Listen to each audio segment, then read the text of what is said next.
When North Korean forces crossed the 38th parallel in June 1950, American aviation was caught between two eras. Propeller-driven fighters from World War II shared the skies with the first operational jet fighters in history. This is every U.S. aircraft that fought in Korea, from piston fighters to jet bombers, from ancient transports to helicopters that changed warfare forever, starting with jet fighters, F-80, Shooting Star. This was the first American jet to see sustained combat. It was fast enough to catch MiG-15s in level flight, but only barely. The real problem was altitude.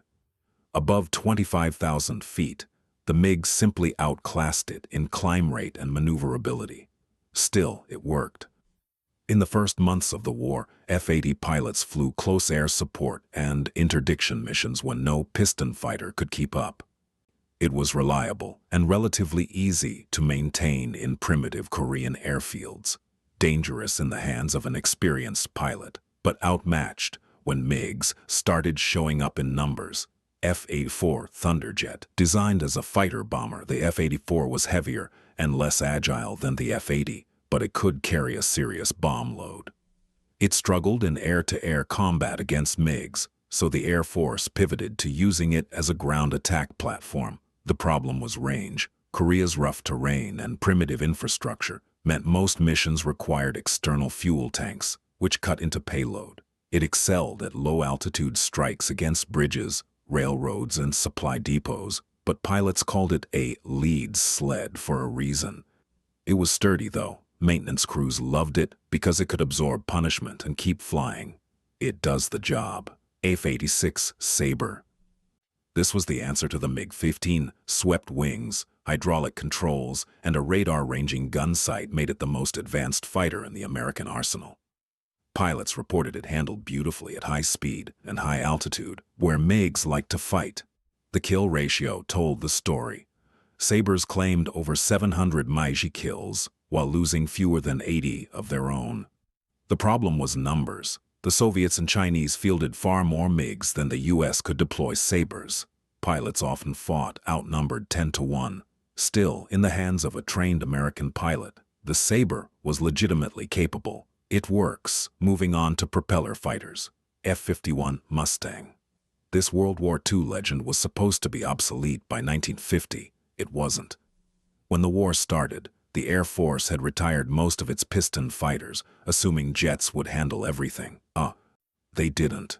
The F-51 came out of mothballs because it had something the early jets lacked: endurance. It could loiter over the battlefield for hours, providing close air support. The liquid-cooled engine was the weak point. Ground fire often hit the cooling system, and without coolant, the engine seized in minutes. Pilots hated flying low and slow over enemy positions. But the Mustang could carry rockets, bombs, and napalm, and it could operate from dirt strips. Dangerous, but still used anyway. F-4U Corsair. The Navy and Marines brought this gull-winged beast from the Pacific.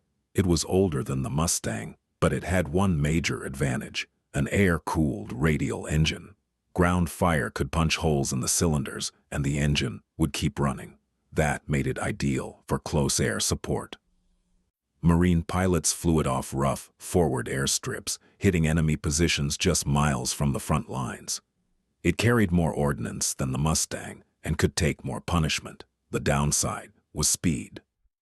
Jets left it behind in any kind of chase, but for ground attack it was a workhorse. It does the job. F-82 Twin Mustang. Two Mustang fuselages joined by a center wing section. It looked insane, but it worked. The idea was to create a long-range escort fighter with two pilots to share the workload on extended missions. In Korea, it flew night interdiction, using radar to hunt down North Korean supply trucks moving under cover of darkness.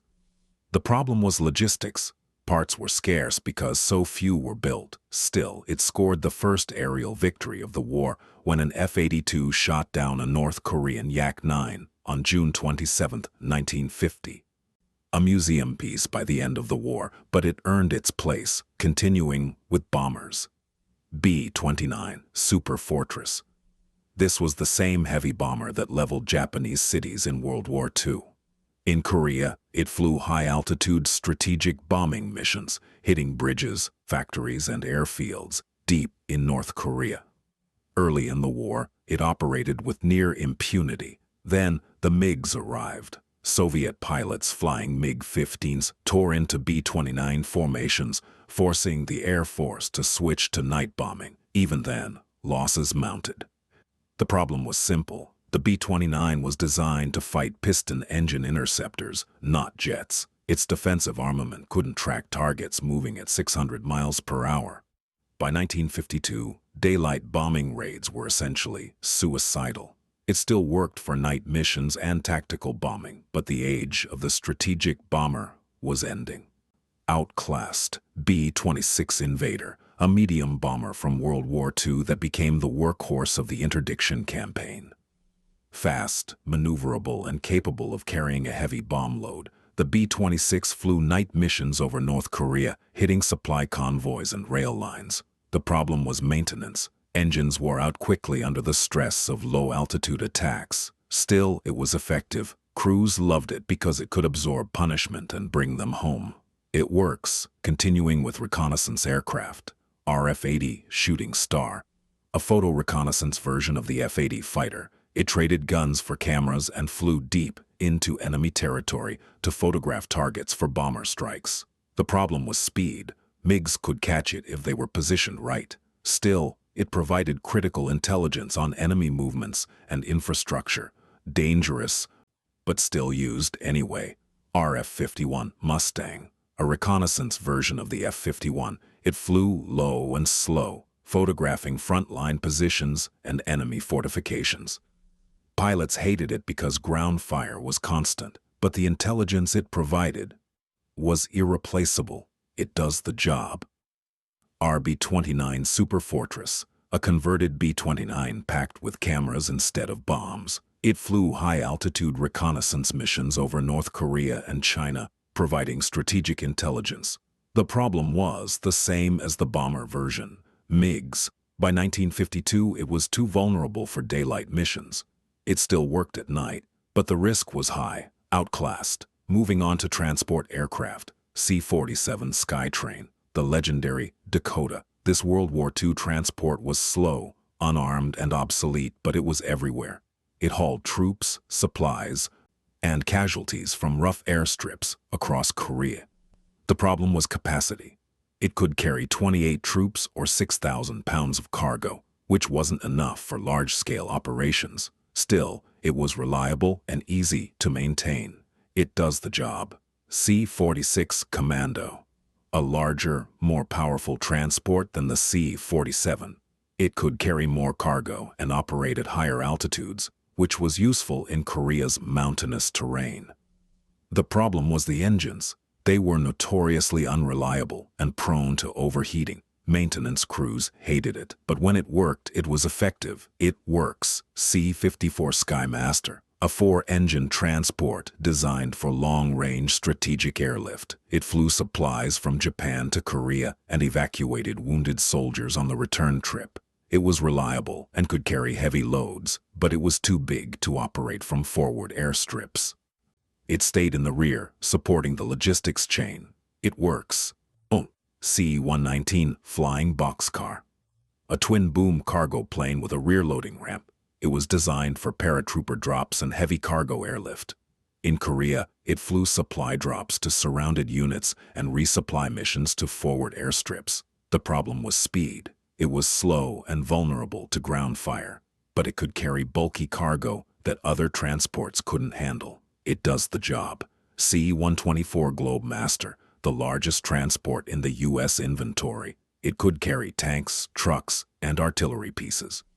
In Korea, it flew strategic airlift missions from the U.S. to Japan, supporting the logistics pipeline.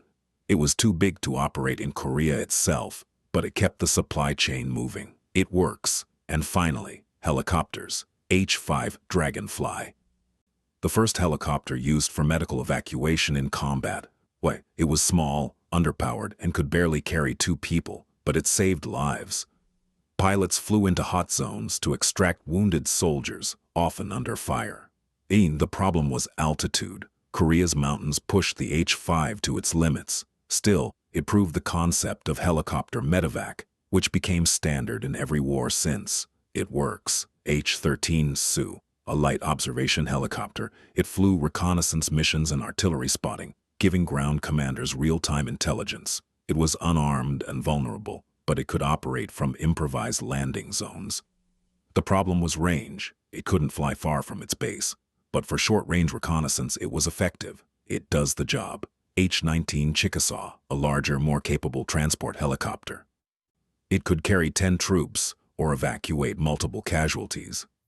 In Korea, it flew combat rescue missions, pulling downed pilots out of enemy territory. The problem was maintenance. The early models were mechanically unreliable. But when it worked, it was a game changer. It works. HO-3S-1, the Navy and Marine version of the H-5.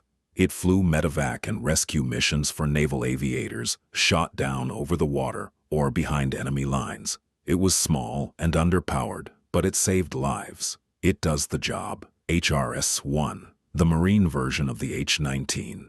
It flew the first combat helicopter assault in history, landing Marines behind enemy lines in September 1951. The operation proved that helicopters could deliver troops directly into battle, bypassing enemy defenses. The problem was capacity. It couldn't carry enough troops to make a decisive impact. But it showed what was possible. Dangerous, but it works. Which one is your favorite? Let me know in the comments. Subscribe for the next video.